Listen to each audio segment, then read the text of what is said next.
Welcome to the Warren Cycling Podcast. My name is Dean Warren. I'm in Rio de Janeiro in the Baja de Juca area. And I'm Randy Warren, and I'm in Asheville, North Carolina, in the Buena Vista neighborhood area. Yeah, it's pretty hot out. Actually, there was a thunderstorm. It's summer here in Brazil, and although I have behind me a different view of a place I was staying last week, further away from Rio, along the Green Coast. It's called. It's an area has great snorkeling and diving, and there's a big island. And we did some boating, and we stayed right on the water. The view right behind me is where we had it from the Airbnb house that we were staying with some other friends. So I'm in vacation mode. So hopefully you can catch me up what's going on. I just briefly looked a little bit at what's going on in the cycling world, so I'm gonna be grilling you. I hope you've been watching what's going on. Yeah, definitely. Well, behind me is 2018 Giro de Sardinia team that I brought to go do a stage race camp in Sardinia, Italy, and I'm doing another one this year. So if any of our listeners are interested, or our viewers are interested in going to race on a Italian team in a world class, it's a international stage race on Sardinia, then just go to warrencycling.com and check out the information there, because I'm having to finalize my roster in the next couple of days. So. It's a fantastic experience, but that's just a picture from that there. And I have been watching some of the races, so yeah. I've been trying to watch the not the recaps, but I've been watching the regular broadcasts, but also kind of fast forwarding my way through to find the exciting stuff in that too. And it's been some good racing, both on the road, starting off with the Tour Down Under, and then the Tour of San Juan just started up yesterday too, and then also on cyclocross yesterday on Sunday was the 22nd was the last race, probably the big three and the men will be together, and that was a fantastic race, as well as the women's race was fantastic too. All right, well, yeah, let's start talking a little bit about cyclocross. I did see the results, or at least the recap, that both the men's and the women's races were excellent races, but I think maybe just as interesting was the location. As cyclocross tries to spread itself to different places that has not been traditional cyclocross venues, like in Dublin earlier, and I think I think they've had a World Cup in Spain before, but not in this area of Spain, have they? I know they've raced in Spain with cyclocross now, but here they were racing right down in the area where the road teams are training, which kind of helped out for the road racers could be at a camp and then come over and do a cyclocross race. So they're racing kind of between Alicante and Valencia in an area close to the beach. So it must have been pretty warm there, was it? It looked warm, yeah. Although I did see some of the fans wearing coats and stuff. So it wasn't like in Tour San Juan where it's 33 degrees Celsius and people are wearing shorts and t-shirts and stuff. So, but the riders were all in shorts and short sleeves. And then I did see some coats though on people there, but it was dry and it was warm for sure, to the point that some of the women were even taking water hand-ups, because that's legal in cross too if it's warm enough, and usually it's not an issue, but it was an issue down there. So yeah, it was hot, and the racing was really hot too, and we came from a really wet couple races in Belgian area where the races were sloppy and muddy and rainy and that, to a very, very dry course. And so it was kind of slippery, not because it was muddy, but slippery because of the little pebbles and rocks and stuff too. And I heard some of the riders were actually clearing some of the pebbles from the course in the pre-rides. Oh, really? They were going through and picking up some of the pebbles. So that was causing some issues. And then tire-wise too, some people were running all-round tires, some people were riding a file tread in the middle, on the rear, and sometimes on the front as well, but sometimes they'd run a little, all-round tire in the front. So it was very interesting in terms of what people were choosing, for tire pressure and tire type and all sorts of things, because it was a different course for sure. Did it have elevation change? Did it have sandy area? What was it like? They had a sand pit, a pretty significant sand pit that almost nobody rode the first lap, except for the men's race. Mathieu van der Poel was in the lead, and so he rode it, and he was the only one to ride it the first lap. And then one lap, I think Pidcock was ahead of Van der Poel, and he dismounted, and Van der Poel kind of ran into the back of his tire, and so that he had to dismount then too. So some guy be like, Walt Van Aert was riding probably half or a little more than half the laps, and then running. So it depended on what kind of traffic you were in and stuff too. But they had a pretty decent sand pit, and that was dry. So Jeremy Powers was announcing, and he said when it's dry like that, it doesn't really wear in very well, and so it kind of has to get pushed off to the side to be able to ride through it, which is tough than if you are running on it too, because they don't form those kind of ruts. But if it's wetter, it gets a little more compacted, and it's a little easier to ride through. So it was a tough one for sure, and it was pretty close to the finish. And they had some small elevation gains. They had at least one flyover and 2 sets of stairs, so they had to get off for those. And then 1 set of barriers, and then just a road hill, a little bit of a hill on a road grind that was interesting, because when people came to that, they could either rest a little bit or they could really try and extend the group and push hard there, which people did too. So that was kind of a fun spot too. So it was definitely, a lot. And then someone just told Matteo Van der Poel, I forget who it was, they said maybe it was Lars van der Haar, had said this was the most technical course that he had ridden this year. And Matteo Van der Poel said, oh, wasn't he at this race? So I think he was a little skeptical it was the most technical course, but it had a lot of things there too. And it was, it was more of a pack riding course even. Jeremy Powers was saying he could see packs. And in the women's race, we saw 4 kind of together all the way to the end. And in the men's race, it kind of went back and forth between 2, 3, 4, up to 6 people towards the end. So it was definitely a little bit tighter race, closer time gaps than we see at a lot of races. Yeah, and it was Matteo Van der Poel not having any back issues this time and able to go a little bit deeper, which he seems to be able to almost go deeper almost than any rider, seemingly, the way he races, that he can go so deep that at the finish he's completely emptied and has to lay down. Yeah. Which you don't see too happen really for a lot of racers. That I mean, you do sometimes mountaintop finishes, riders just collapse on their bars, but he really just has to lay down a lot of times. But he makes you think that, well, perhaps Wout van Aert isn't a shoe-in for the World Championships, that Matteo Van der Poel, healthy, can make the race come maybe all the way to the finish. Really close one. So was Van der Poel getting the win ahead of Wout van Aert? What happened to Tom Pidcock? Because was it his last cyclocross race? I mean, he's switching to the road. He's not going to do the World Championships, and so he's maybe using. I think this is his last race. Yeah. And he actually liked the course because it's fast. He races, in fast courses better. And Jeremy Powers again was saying this course was more similar to the Fayetteville course where he won the World Championships, because that was a hot day as well and dry and had a grinder climb in it too. And so Pidcock fairly early on just took off.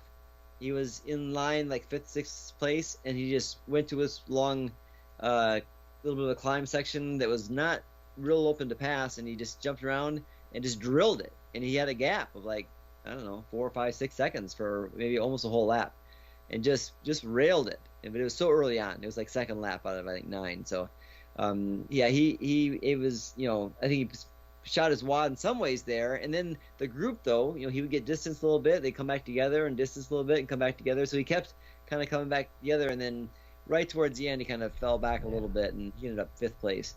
And still rode strongly, but not World Championship dominating form like he had last year at Fayetteville. But he definitely made the race interesting, especially at the beginning.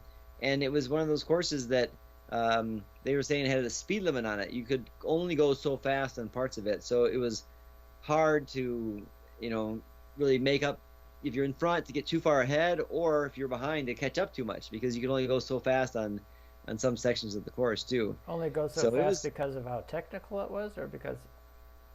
Yeah, there was definitely some technical spots. There's some really twisty turns, and they said it was so twisty and turning at part of it that maybe Isabert and Pidcock had an advantage over Van der Poel and Van Aert, who are bigger guys. Yeah, because they were a little longer. The twists and turns easier. Yeah, a little longer wheelbase, and then the sand section too, and then there was the barrier section, which most of the top guys were bunny hopping, although not always. And actually, a couple times, Wout van Aert had a couple little wobbles over that, and I forget who it was, but somebody who was up sitting 5th or 6th at the time endoed over the first barrier, and it looked like maybe a collarbone break or something like that too, because they got up with that arm, not moving like it is when you have a collarbone break, and Michael Van so Torenhout seems like he did that in one of the races between Christmas and New Year's, perhaps, where he endoed over a barrier, came up gingerly, but then he got back on and he rode, I think, top 5. He caught back up and did really, really well. But so another repeat of that for one of those top guys. yeah, I forget what it was who fell in it, but it was yeah. It's interesting too because I have bunny hopped those barriers before in cross races, and I not always had good experience. But I ended up one time like that too and broke my saddle, and I was chewed up. Was able to keep riding, but I broke my saddle. So a teammate ran a bike to the pits, and I swatched. But we had different pedal systems, so they were running SPD and I was running time. So then I rode the last lap or two with the wrong pedal system, just with my feet on top of the thing. So yeah, in the heat of the battle, I generally don't bunny hop them just because I've made too many mistakes. And so I'm always so impressed that the pros can do it so seemingly so easy. But then when you see them in those situations having troubles too, then it makes me feel not quite as bad for having my own troubles over the barriers. All right. But well, can we back up just a little bit? Sure. I didn't see what happened with the national championships. Did you hear? Did you see it? For Belgium? Yeah, who won? I mean, yeah, basically, I don't know, Belgium and the Netherlands. Those are really the two countries that had the big battles. Wout van Aert did not win, I know, because he wasn't wearing the jersey anymore. So he's wearing his Jumbo-Visma jersey. Yes. Getting ready for the road season. Yeah, and they definitely talked about like in the women's race, the women who won the Luxembourg one and things like that too. But no, I did not see a lot of, which is weird too. Because we should pay attention to that. Well, we should, but we have to dig for that information. It just doesn't pop up. I mean, I look back. I go to pretty much Velo News is my first resource now because I never signed up to pay for cycling news stuff. So, but Velo News you can click on road, cyclocross, or that news, and I clicked on cyclocross. I didn't see the national championships in Europe. So do you know who won for the men in Belgium? Who was wearing the jersey? No. I just know it wasn't Wout van Aert anymore. It wasn't Wout van Aert. And for the women, I mean the Dutch women, that's got to be like a world championship, really, because those are all the best racers. Yeah. So, all right. And in the women's side, so Zoe Backstead won the British championship. And she's still super young, right? 18, 19? Yeah, 19, I think now. 19, yeah. So for EF Education, easy post. Yeah, and because she rides for EF Education, that got a lot of press in America too. I think too. So that was big, and she was 6th, I think, in this last weekend too in the women's race. So she's riding super strong. And the thing is too is that many of the people who finished ahead of her, even though they're all U23 age-wise, they're probably going to race up and race the elite race. Right. All those strong 20-year-olds are going to be elite racing, right? Yes. Because they've been winning most of that. I mean, Fem Van Empel, she ended up pulling away, right, to win in the end against Petrosy in the women's race. I mean, they were really close. There were like 6 of them really close. Yeah. There was. I mean, she pulled away in the last like 100 meters. 100 meters. Oh, okay. So it was incredibly close. The fight was incredible. I mean, they were literally throwing elbows. You could literally, the elbows are coming out, hitting each other. Like trying to get advantage by elbowing each other? Or yes. What? As they're trying to get by, trying to push them over a little bit. They're like, get around. To create some room. Yeah. And they were like running into corners and stuff too. So like in the corners, they like would take the corner wider than they had to try and run their opponent off, into the barriers almost, so they could cut at corners. It was crazy fast. Yeah, and yeah, I mean, Puck was doing the same thing. Fem was doing the same thing. Well, how are they size-wise? Is any of them much bigger that can dominate just physically, or? No, they're both pretty. Yeah, I would say petite, but they're thin. So they're not like tiny women. They're both fairly tall, I think, but they're definitely they're not like if you had Wout van Aert or Mathieu van der Poel next to Isabert or even Pidcock, that's a huge difference there too. Yeah. And so it's more like evenly matched people when they're more average sized people. So it was it was a very exciting race, but then it seemed like at the end Fem was just stronger in the saddle on the power sections, and so after they fought for position and Fem got the lead right towards the end. There's a couple of corners to go and stuff too. She just kind of powered away, and then wasn't a sprint finish like it was in the men's side. Okay, national events. What am I looking? I'm looking on First Cycling now because they've got a good website for results. So I'm looking on with the national results. You got different ones. You can click to see UCI events for Cyclocross World Cup Elite, World Cup U23 national champs. That's what I need. All right, let's see if I can figure this out. So tell me, what about the rest of the women though? Besides the 20-year-olds, I mean, we're listening to Brandon, Marianne Voss. Were any of them there? I mean, were they? Because Marianne Voss was there for sure. She finished, I think, I don't know, like 13th or something like that. I don't know the results up right now, but and then Lucinda Brandt, I'm not sure if she was there or not, but they were like also rans, but it depends on the courses though too so much, right? I mean, it's like that course was for the fastest people speed wise, and so technical handling ability is going to be at a premium in those kind of really fast courses, and so people who've been racing, I think, more cross racing all year, it was more in their wheelhouse for sure. So okay, I've got the results of the Belgian National Championship. Michael Van Torenhout, who's had an excellent season, was first and 3 seconds behind Lawrence Sweck, and he's been great too.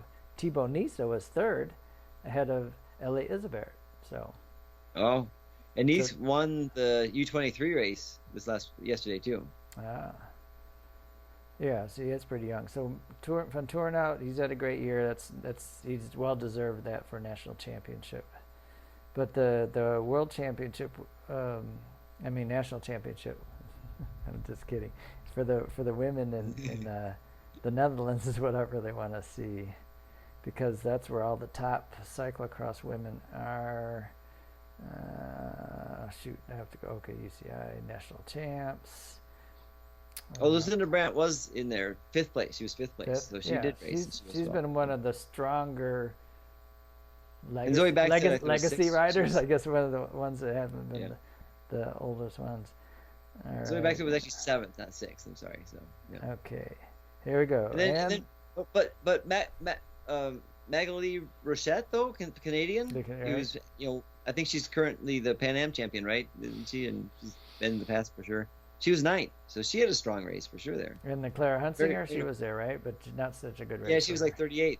Yeah, she was not very good. She's been top 10 in quite a few races, usually racing in the 7th and 8th position. Okay, it was Puck Pieterse. Puck won 26 seconds pretty handily. It wasn't very close in the Dutch National Championships. Ahead of Carmen Silo de Carmen Alvarado. Alvarado was second. Van Empel third, but Alvarado was 26 seconds behind. And then Denise Betsma was two minutes back and fourth. Anna Marie Worst, and then Lucinda Brand 3:39 back. So, Puck Pieterse, really. Let's see. Well, I guess that's all. I guess that's the important. I was gonna look at the U23, but that doesn't really matter. Because some of the elite riders didn't do they could have done the U23 but didn't do it. Yeah, I guess those are probably like the other U23. All right, we've got all the top women are in the elite. Yeah, Leonie Bentfeld was first. Yeah, I think that the World Championships, certainly for the women, are going to be a toss-up. I mean, you got so many different people that could win that race. It's going to be very exciting race to see what happens there too. And the men's race should be too. It depends on, again, what everybody's doing racing-wise. But yeah, it's going to be good. Probably come down to a two-man show, but Mathieu van der Poel, Wout van Aert, most likely. You would think. You would think. Yeah. Although it was interesting though, because in this last week, Isbert actually. He was thinking about retiring, I think, for the year, just like stopping, saying, I'm worn out, I can't win anymore, and then he had a great race. So he's going to be buoyed by that experience too. But Lawrence Sweck, though, he was racing great. He was really pushing it, and he took the lead at one point and actually gapped, Van der Poel and Van Aert a little bit, and with only like 2 laps to go. So, wow. You think, he maybe on the right day, he could maybe do it, and then, who knows? I mean, Van der Aert had a good race too. It's just, yeah, you're right though. I mean, you'd think for sure it'd be coming down to Van der Poel and Van Aert, but it seems like they're not quite as dominant as they usually are. Still, the strongest two guys for sure. But you know, yeah, you know, yeah. But I think the women's race would be more I a little more. pulled sure. up the British National Championship for women, the elite.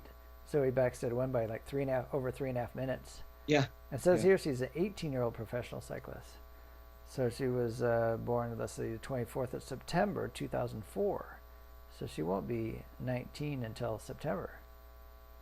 But yeah, you're racing age though, so she's Right. she's racing age. Right, racing age 19, but she's 18 until September. She's going to be racing most of this year on the road as an 18-year-old and probably doing very well. Of course, that's Yeah, she's Magnus got a great Backsted's attitude. daughter.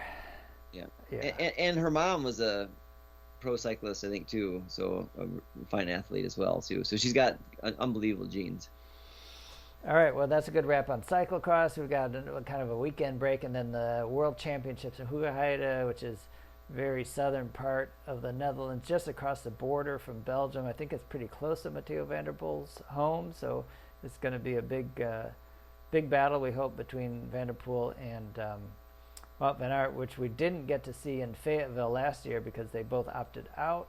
Tom Pidcock, who raced in Fayetteville and won, is not going to race this year, so we don't get the big three, but we had some pretty exciting races with all three of them together. And that's going to be the weekend of the 4th, 5th yeah. February.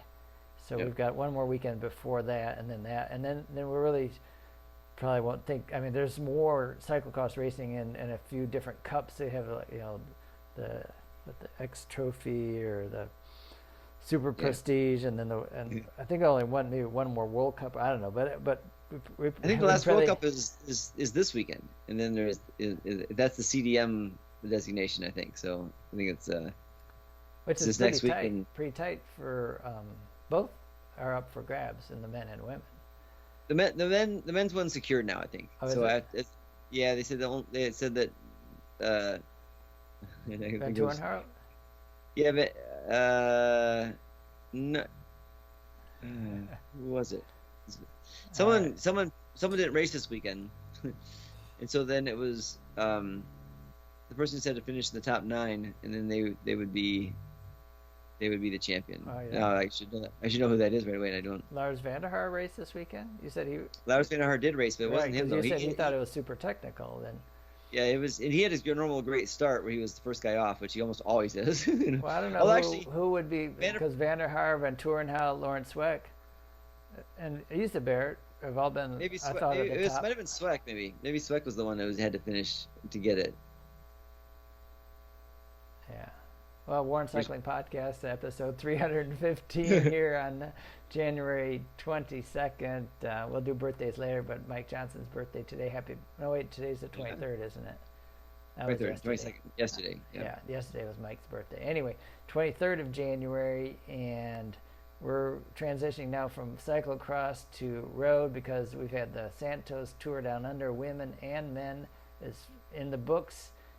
Exciting racing of both those races, and then of course the Tour of San Juan, the other Southern Hemisphere January. It's considered a World Tour race. It's not a World Tour race, is it? Not like no, not like yes. the Tour Down Under's World Tour, right? We had all the Yep. World Tour teams, but it's the alternative race for and some big headlining. I mean, we got the world champion there. We've got some top sprinters. Peter Sagan's there as well. So let's do the Down Under first, though, because that's over with, and we're just 2 stages into the Tour of San Juan. So the Tour Down Under, Stuart O'Grady's, didn't he break the record of most Tour de France's? He was right up there with, I think Jens Vogt was up there, and then Stuart O'Grady maybe broke it. I don't know. There were like 17, 18 Tour de France's. They were some of the riders that rode the most Tour de Francers ever. Yeah. Stuart O'Grady, the Australian, and he had a great career. George Hincapie was up there too, so yeah. Yeah, George was up there too, but he's like in charge of the race now and mixed it up this year. And he has been in charge for a couple of years, but he hasn't got to be the race director during the time because it was COVID. Yeah, they didn't. Yeah, they didn't have it. Yeah. So, so he took out the Wallonga, the Richie Porthill at the last stage to make sure that he tried to make it a little bit more interesting. So they had a prologue, which they normally don't have a time trial, and Bettiol won the prologue, and it was dry at the beginning, then it rained, and then it started drying up at the end. And so, but Bettiol had a great ride, and EF Education first easy post American-based team, so it's like a good start for American-based team, right? To have Bettiol take the first jersey of the first race of the year. Yeah, yep, and they didn't allow time trial bikes, but they allowed helmets and wheels. So a lot of people rode disc wheel and back, a deep dish front with a time trial helmet, and a lot of people were bending their brake levers in, so they could rest their arms on the top of the brake levers and then have their hands on the bars too. So that was a little more aero positioned. But Magnus Sheffield was second. He was second, I think, just a few seconds back, and he ended up fourth overall. And he even crashed in the first road stage, then the stage after the prologue too, and he hit Michael Matthews. No, someone hit him, and he hit Michael Matthews. Yeah. In stage 2, right? And Michael Matthews' chain came off when he hit him. It seems kind of weird. Like they would knock his chain, and then he got it stuck. I mean, a lot of things happened, and I know Michael Matthews was in a good position to be able to battle for a podium or the overall, and it took him out of that because of that incident, and so he's going to want to blame somebody because he's mad. So he had words with. I mean, Sheffield rides for Ineos Grenadiers, and he's super young still. He's just 20, I think, right? He had a great year last year. And Magnus, I got to know him last year because he was one of the riders we supported at the U.S. Pro Nats, and so he's a super respectful kid, super nice, very appropriate. Some of the kids we worked with were kids, and acting like kids, kind of like, loose and just, whatever. But Magnus was professional the whole time, and he's a, handled himself extremely well, and so I think he would not do anything disrespectful, and I think that it was misplaced, and I don't think the way the race played out that Matthews had any chance at all to be able to win the race overall, because it ended up being pure climbers at the end who were taking stages, and he just couldn't. I don't think he gets to hang with that anyway. And even at that position, Sheffield, he was sitting. What was he? Second then? Still. Yeah, he was at that still point. In second. So it's not like he's just like some nobody. I mean, he's someone that's already. I mean, he's not a veteran that's been around a lot, but I don't think. I mean, probably Matthews panicked a little and jammed his chain in there. So, and then he's got. He can't say, "Oh, it's my fault. I couldn't get my chain unstuck." I mean, I don't know. I think it was a racing incident. Where like they that just happens. Things that just happened there too. Right. Yeah. Unfortunately. And so I mean, and I mean it was so. Jay Vine, I think, was a huge story. He didn't end up winning. He ended up winning overall, and he won the Mountains jersey, and so that was anyway. And again, usually this race is a lot of time bonuses, so he did pick up time bonuses too, and the Mountain jersey as well, and that made a big difference for sure. Now, did Magnus end up winning the best young rider jersey? Yes. Yep. He was fourth place overall at the end and best young rider. Yep. Yeah. And so it was, and then Paulo Bilbao won a sprint. At the end of just the climbers, they had a sprint at the end. So there was 2 stages. They had climbs and then descents into the finish, kind of. And so the groups got away, and then it was like. So Jay Vine in the 78th got away, and Bilbao bridged up to them. And then out-sprinted them? Yes, they out-sprinted them in the end. Yep. Yeah, and Jay Vine, though, to be honest... Okay, Jay Vine's United Arab Emirates. He was Alpecin Phoenix last year still, or...? Yeah, last year. He switched this year. Yeah, just this year. Yeah, well, he won 2 stages at the Volta. Yep.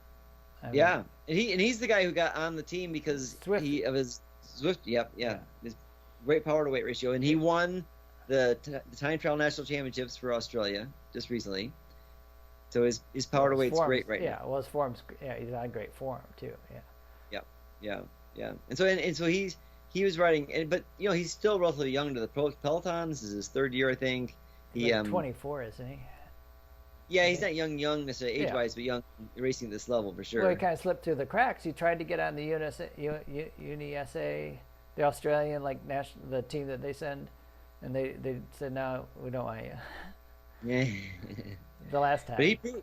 he proved himself really well though. He handled himself very professionally. He had a strong team there, and he rode well with the team, and so Yeah, but he it was rides for great. UAE. I mean, what Yes, opportunities is he going to have the rest of the year?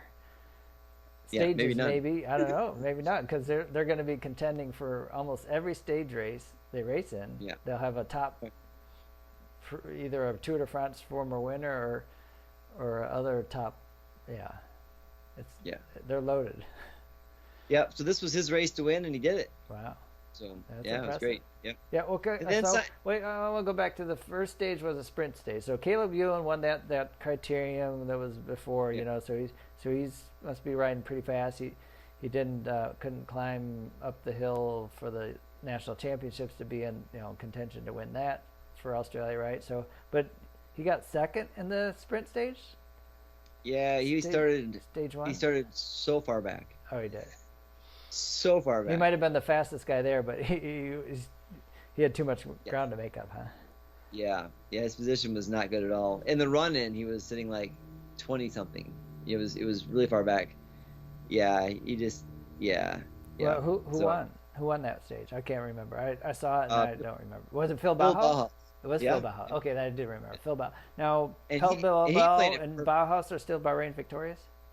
Yeah, and Bauhaus played it perfectly too. He was a great lead out, and then rode just super smart. Jumped at the exact right time. Michael Matthews was on his right with him, but he couldn't get by him. And then Ewing came way off the side, because he's just really far back. And then had a good sprint, but yeah, just too far back. So it was Bauhaus rode it really well.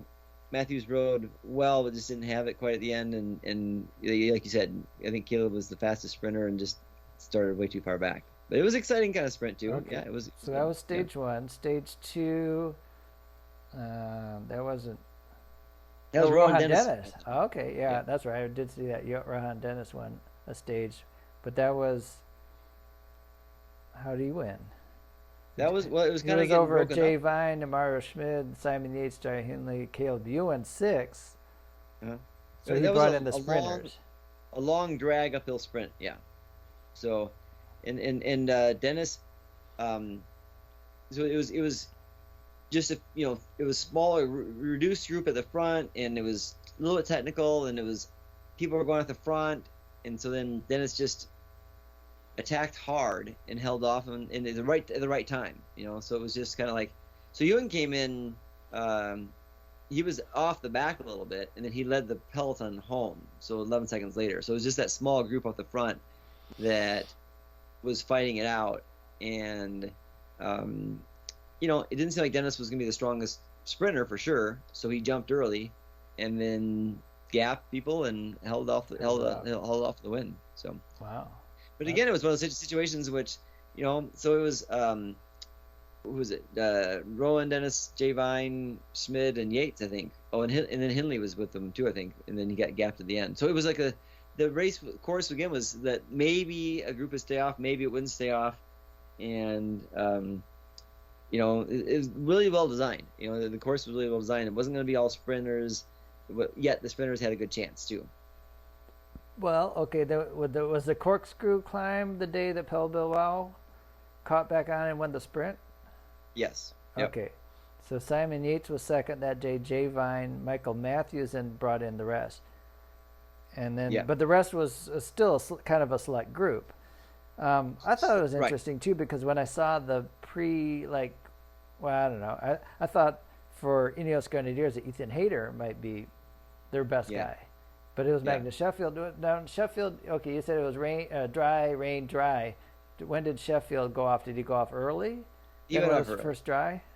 Yep, he went off early. Had good conditions still. Yeah, yeah. All right, So good he because he benefited came from in 4 seconds behind uh, Ethan Hayter on that corkscrew day, the stage 3, and in that small group. But Matthews was up in that group. Like he said, he wasn't going to probably be strong enough in the end.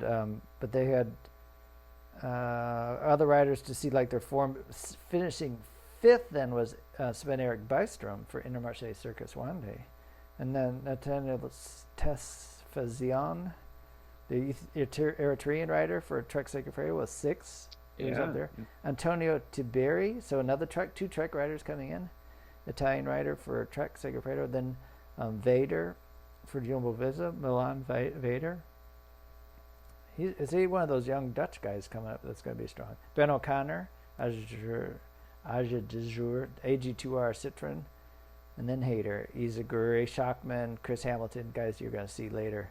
Sebastian Berwick, Australian for Israel Premier Tech, was up there. But then it came down to Jay Vine got attacked a lot, though. Were there crosswinds? I thought there were crosswinds. The next stage, yeah. The next stage 4. There were a lot of crosswinds. Brighton to Victoria Harbour, and it was Brian Coquard. His first World Tour win. He's been a pro for 10 years. Won tons of races. Never won a World Tour race. Oh yeah, Brian Coquard. Yeah, I saw that. I couldn't believe it. He's won 50-some races. And what? First World Tour win? Yeah. I couldn't believe it. I thought, how is that? How is that possible? Well, I guess he's so on the and for French Cofidis circuit now, right? He was riding for he rode for Eurocar like before, didn't he? Like long when it was Eurocar. He rode for B&B, and then before that, Vittel Concepts, Direct Energy. Before that, Eurocar, a long time ago, all the way from 2015, so 13 to 15. Yeah. Okay. Yeah. B&B, I guess it was before, but you switched to Cofidis, so. Yeah. And then Bettiol was second. That's right. Yeah. So it was, again, a lot of it was riding the crosswinds and who could be in the front, and it ended up the group came pretty big together. So was I think, it Jayco? 40 guys at the end of the finish. Oh, it's funny. Dion Smith was a good sprinter. Was the last guy in that group. So he's on Intermarché Circus One this year. But he was the last guy at 40th in the lead group. But it was smaller than that, though. It had broken up into smaller groups too, and relatively early too. So the group behind that was ended up being kind of shattered. But I think they were trying to come back. They were within like 20-30 seconds, and then they couldn't catch up, and then the group blew up and it fell apart and stuff too. So, but Ewan was in that group, and Hayter was in that group, and Rudy Millard Hayter was up 11th, but it was in Ewan was, where was he? He was 10th, just ahead of and Hayter was 11th. Yeah. And then Rudy Millard too. I mean, it was good sprinters there for sure. Yeah, and then Magnus Sheffield was in that group, of course, too, to hold his position. So was Devine, Simon Yates, all the GC guys were there too. But Coquard pulled away, so they have them at the same time. And the finish results. But he went early. He just went early. No, he went like 200 meters to go. I mean, a little early, maybe, but like 200 meters to go, and he opened up like a 5 bike length gap. He just rode away from people. Well, he was riding away from Bettiol, Hugo Page, Paul Penhoot, Corbin Strong. Who are these guys? Michael Matthews. But Michael the Matthews, thing is, all the spinners were just slightly Dorian further back. Godin. Yeah, I think there was a little. It was a little bit of a kick before Marius Marhofer, Kim Hyjuk. Who are these guys? These are all in the top 10. Yeah, and then the next after that's Ewing, Hayter, and Millard. Yeah, and Bystrom, and then it was a hard finish though. It was a hard finish. It was uphill towards the finish. So there's actually it finished on Wollonga, but not big Wollonga, small Wollonga. So there's a little bit of a run up at the end, and so it was a hard sprint for sure. It was not a classic sprinter sprint, but it came down to a sprint from a group that was kind of decimated because of the crosswinds. So that group, people had to work really hard, and it would just. I mean, Coquard rode it great though. You'd think Bettiol would have had the advantage in that, but Coquard was just clearly the best. He rode great. Okay, well then the last stage, Mount Lofty. That was an uphill finish? No. Uphill then down to the finish. Yeah, close to the finish, and then downhill. So, but Simon Yates, wow. Yep. Yeah. He was looking for. He was right there. He finished second the day before, or 2 days before. Yeah. So he was really close to being there, and then he was super strong. But Jay Vine also super strong, and Ben O'Connor. Yeah. Yeah, Well, they Javine, were Ben O'Connor, Australians. Simon Yates riding for the Australian team, Team Jayco. yeah. Alula? You heard it saying, I mean, we did. Alula. Yeah, Alula. Yep. Alula, because Yep. you listened to it, so you could hear. But Yeah, Magnus Sheffield was ninth then. Yeah, he rode strongly as well too. There was a group that was kind of closing in fast, and then Tiberi, right? You said he finished really strongly a couple days before that, There is and he's fourth. still Mm-hmm. yeah. And Bystrom too. Bystrom was up there a lot of the day. Yeah. Jai Hindley, Yep. Pel Bilbao. These guys are coming out strong, starting out Well, the we year. thought Bilbao might. Yeah, the announcers were saying they thought maybe he would go with the Yates Vine O'Connor group, but he didn't have it that day, and he doesn't apparently respond well to sudden surges and stuff too. He's more of a grinding out kind of guy, like he did in the stage that he won. He did not make the initial. It was Yates and Vine, Oh, he had and to then Bilbao pull up to impressively, yeah, came up to it, yeah. And that climb, the corkscrew isn't that long really too, so it was very impressive that he's able to make it. And this climb seemed similar in length and difficulty, but he probably didn't have it then anymore. Yates clearly on form, rode really well. Jay Vine made a big jump trying to get the win there too, and O'Connor made a big jump, and Yates just sat in and sprinted by him at the end too. And actually, Yates had a chance to spin by Bilbao earlier, but it seemed like he ran out of gear. It was slightly downhill sprint on the day that Bilbao won. Yeah. And Yates is a pretty fast finisher, isn't he? He's a pretty fast spinner, yeah. For a climber, he's got one of the faster finishes, yeah. But he just ran out of gear the other day, so he really wanted to get the win, especially being on the only Australian team besides the national team that was there. And so he felt it was really important for them to get a win. And then when Matthews had his issue, which again I don't think Matthews would have been in there anyway, but that would have been actually in a way it was better that for Yates to be able to have a chance to go for the win and ride better because Matthews was out of it. They weren't having to protect him anymore, so he got the win at the end, and showed that he's riding strongly. And they have like I think was it Simon or Adam Yates that did he win the UAE Tour, which is the next World Tour race I think coming up. Stage race. So I think the Cadel Evans race is still a sure. Yeah. So overall, good racing. It was just that one crash that kind of messed people up. Didn't Gianni Moscon break his collarbone? See the big casualty of the Tour Down Under. It was good racing. It was warm weather. It was hot, not as hot as it has been. No fires this year. No pandemic. So it's good to see racing again. I almost like. I don't know. It seems like the years snuck up on me. I wasn't like ready for road racing yet for some reason. I don't know. It was good, really good racing, and the women's side was really good racing too. Grace Brown, right? Yeah, it was. So it was a little bit less. Oh, but it was a Tipco. No, it was a Easy Post Tip. It was another American getting the first day a win, right? Yeah, let me look real quick here to remind myself exactly what to do. So yeah, Grace Brown ended up winning, but it was Amanda Spratt and her kind of really, going after it. Georgia Williams from EF Education ended up being third place in that. There we but go. They had she wasn't the one that won though. The person that won was a person from New Zealand, maybe, who was I gotta remind myself now.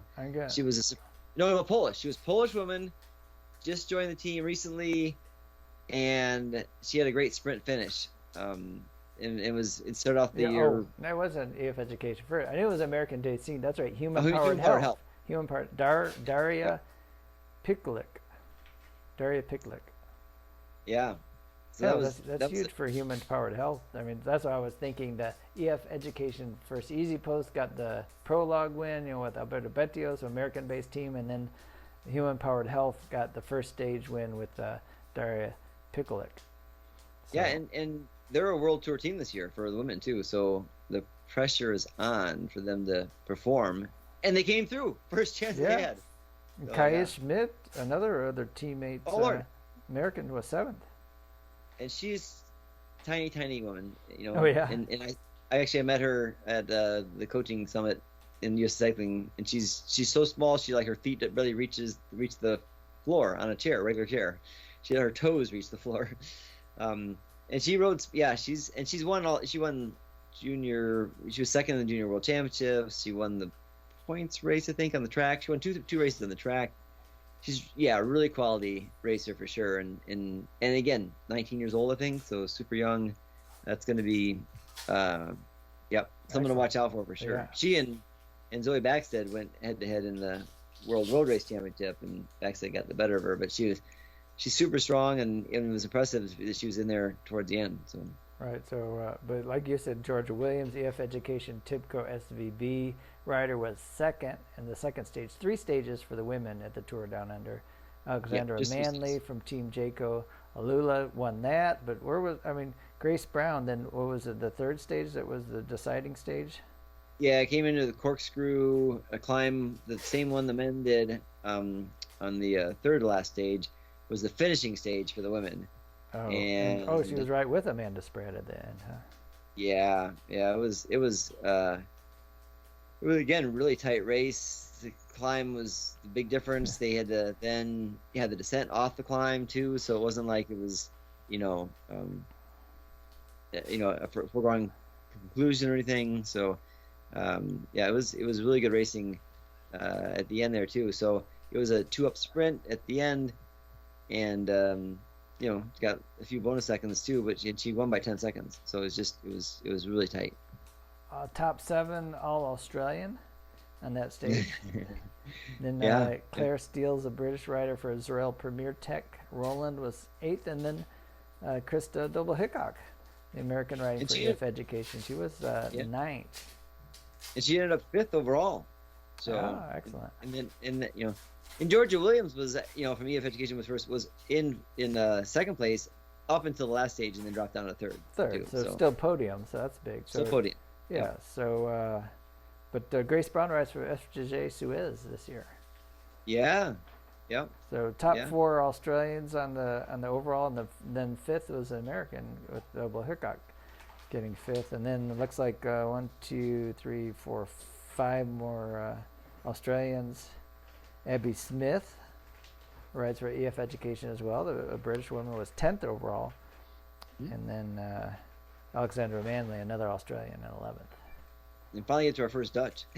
So no Dutch domination there on the women in Australia. So very good start there. But the Tour San Juan, now I saw the first stage. Real quick, women's there too. Our friend Lily Williams was also there. Oh yeah, and she was crucial in terms of the Human Powered Health lead out at the end that gave them the first win in the first stage, and she ended up 60th overall. But she was definitely a mover and shaker in that race, and that first stage was a key person in getting that first victory too. Yeah, first win, first jersey. I mean, you get a lot when you win the first stage like that. Yeah, a lot of attention. Very good. And Lily got a call out even with the announcers and everything, so that was great. Excellent. All right, well, let's wrap up the racing with the Tour San Juan in Argentina. I saw I was watching the last 10K of the stage 1, which is a sprint finish, a little tricky coming in, and the camera wasn't so great following it. It looked like there was some kind of a split in the road, and some of the riders didn't even go under the Flamme Rouge part. They had the little banner, and there were some riders on the other side. And was Sam Bennett on that other side? Sam Bennett was on the right side, which he wanted to be on, and it was Remco Evenepoel from Soudal Quickstep who was leading the left side, and all the Quickstep people except for Morkov were on the left side. Yeah, but were they leading out Fabio Jakobsen? Yes. Yep. What happened to him? The wrong side was the left side. You couldn't get through. It was like they had to dodge around some islands after that, and they got pushed back. They should have been blocked off, But it's amazing they could even get over the wrong side and not go down the main road under the Flamme Rouge. Yeah. So whoever was, and it was split like that as they were coming up that point too. So I don't know what the team director didn't know or Evenepoel didn't listen. Evenepoel had been pulling for like a K or two, maybe 2 Ks. And he was mad at the end too, right? I didn't see an interview. Yeah, I heard so. He's but probably. Yeah. But it seemed like emotional. I mean, he's emotional. Yes. Yep. And it seemed like for sure he should have known. either from his own reconnaissance, from the director sportif telling him in advance, telling him over the radio as they're going there. So I haven't seen why he went that side. I didn't read enough articles yet about that, but it was a big gaffe for sure. They just were in the wrong place and didn't know the right way to go, and so yeah, Jakobsen finished 50th Yeah, I or didn't something even like see him in it. And Molko was second, his leadout man. Yes, But because he knew. Sam Bennett, who needs wins, I guess, for confidence. A lot for him is in confidence, maybe getting. He's riding back for Bora Hansgrohe again this year. Yeah. Well, he was last year too. He went. I mean, I saw him win in Frankfurt. And that was like, man. I talked to him a little bit there as we were waiting at doping control, and he was.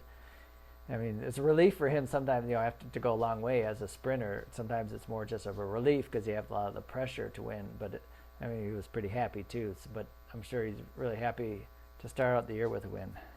Yeah, and Danny Van Poppel gave him the perfect lead out, which he does really well with a good lead out. He's not a good freelancer necessarily, and like you said, he's a confidence guy. And they were saying that too. The announcers were saying, once he gets a win, then the dam breaks and he gets a lot more wins. But until he gets that win, it's tough for him. So to get one early in his first race of the year, that's bodes well for him for sure. And Morkov apparently, I'm not sure why he wasn't in the lead out train, but he was on the right side of the road though when it was over there, and it was still like a K to go when there was separation. So maybe he was getting ready to pick him up, and just maybe he knew where to be, being the best lead out man in the world.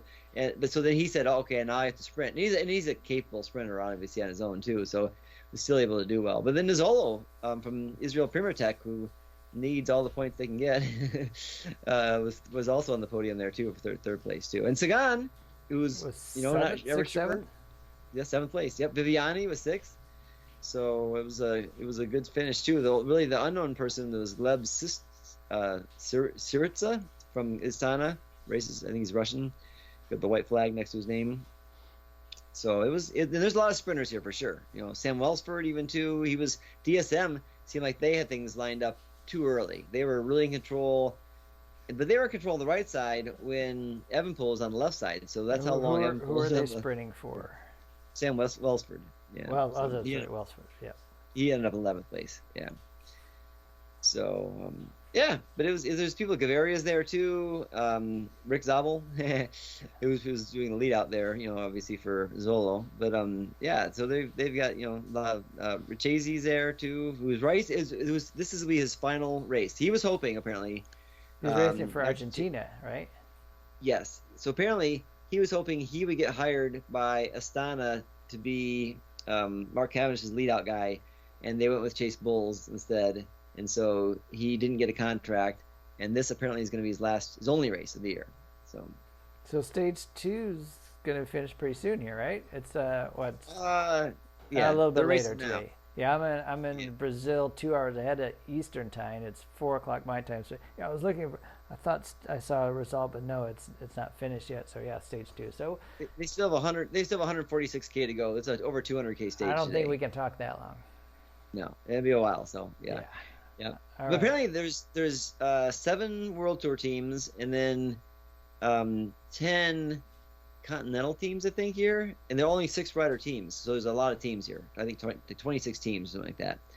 And of the 10 Continental or national teams, 7 are Argentinian teams. Wow.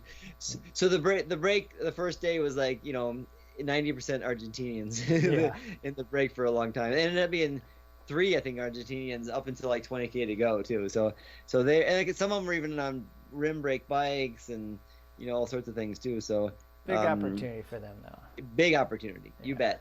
It's your hometown race. Didn't the Hincapie team, they raced in this race before? I thought. Oh, maybe. Yeah. It would, because you could be. Yeah. There's. I think so. Everything got. Yeah. Pro Continental teams. There's a wide variety of teams here. So it's not World Tour race. It's a 2-point pro race. So you don't have to go there. Obviously, a World Tour team, and it's open to down to Pro Continental and national teams, I think. So yeah. All right. Well, we're going to wrap this up pretty quickly here. I saw that Brandon McNulty, the American for UAE Emirates, is going to start out his season in Mallorca which he won Yeah. last year race there. What stage? Yeah.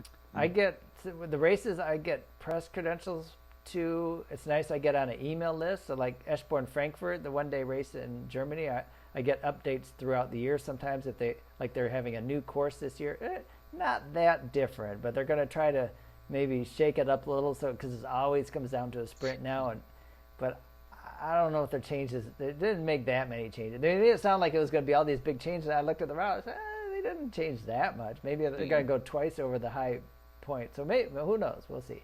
But it's a pretty big hill, right? Too, yeah, Feldberg's it's the highest climb. I mean, it takes me a long time to get up, but those guys. But the way they race it, though, right? Yeah. They race it with the expectation that it's going to be a sprint finish. So yeah, so we'll see. But also, I get the Volta Catalonia emails, and they announced all the teams. I was disappointed though that like Human Powered Health didn't get into that race. They raced it, I think, last year maybe, or recently, but you got these teams because there's not, right? There's fewer World Tour teams now, so then all the teams that were World Tour teams are getting into these races, like the Lotto Destiny. Is that what they're called now? Anyway, yeah. So that's going to come up later in March. That's always a good race, but yeah, pretty soon. We'll have the classics in Belgium in about a month starting up, so everything's ramping up. But there is a little break after the Tour Down Under and Tour San Juan. Just a few those Mallorca races and maybe a little bit of racing in Spain. But yeah, the Cadel Evans Road Race, which is a World Tour race still, again, is this coming weekend. Yeah, okay. And then, the UAE Tour doesn't start up till the 20th of February. So yeah, a little bit later on.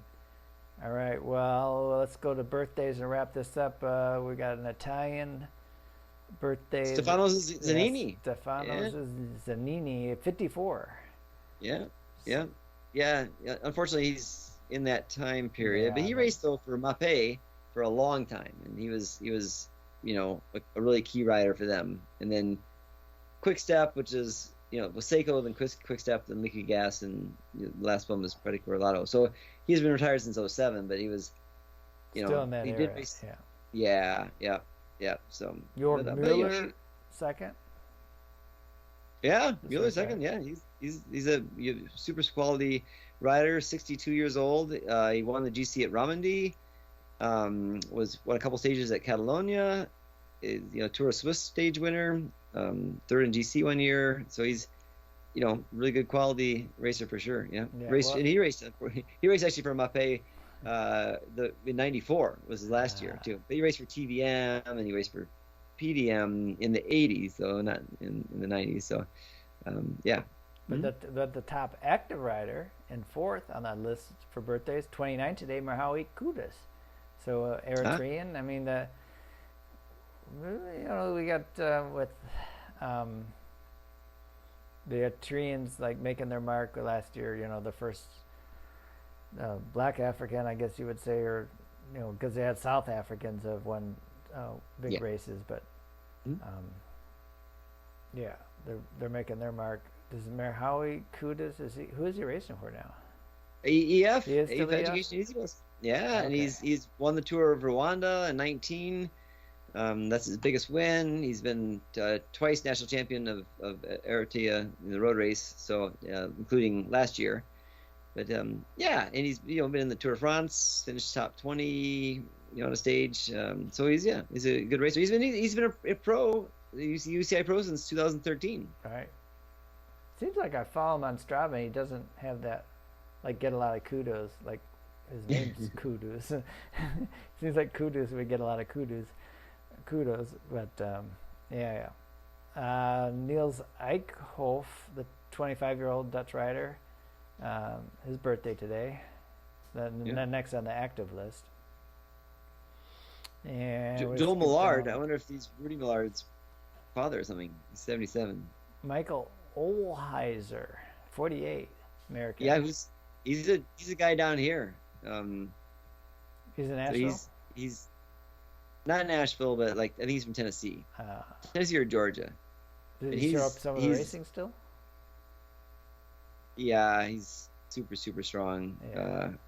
So So he raced for Brendan Sullivan's team, Lupus team, and that's the team that Chris Horner was on at the end of his career.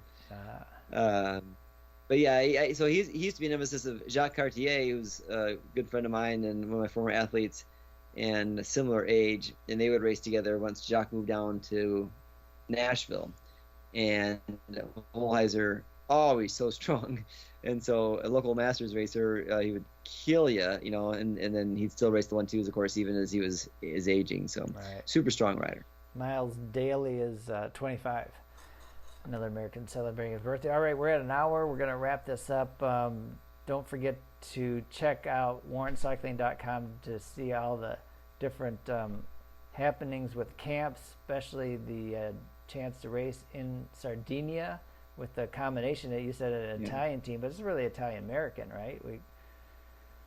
Depends, I guess, how many people come. You look at the jerseys on your picture, you see they combine them, but I don't know. Is he always going to have white shorts? He seems like he has likes the white shorts, Max. Well, we've had black and white sometimes too. Last year, just his pure Italian team was like a goldish yellow, black, and black too. So Max mixes it up. So the Italian team, as far as being Italian, like it's based in Italy, it's Max Lelli's team.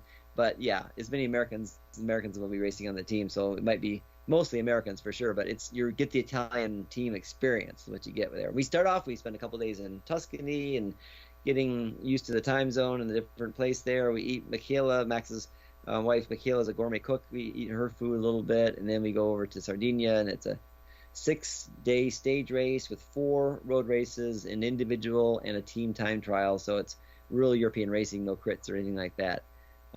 Fantastic experience. It's kind of like a fantasy camp of cycling, because you're racing with people from all over the world, but mostly Europe. But usually there's a team from Australia, New Zealand, and Canada, and then we're the team from America, and then there's British and Dutch and Swiss and Spanish and Irish, and people from all over, Germans, from all over. Excellent. All right, and then also gravel camp? You got a gravel camp coming up too? Yeah, gravel camp. Yep, yeah, I got a couple spots still open in the gravel camp too. It's coming up real soon at the beginning of March, first week of March. So we ride in Tennessee, Central Tennessee, great roads, some big miles to get some base inside. A lot of people have gravel races starting right around that time, so it's good to get some good gravel miles in and get ready for your season. All right, excellent. All right, Randy, always great to talk to you. Thanks for catching me up. I still have a couple more days of vacation before I come back up to the Northern Hemisphere. And then, oh man, my first trip's going to be to Germany at the end of the week. It's looking pretty cold there. I'm going to have to figure out how to stay warm going back to cold weather.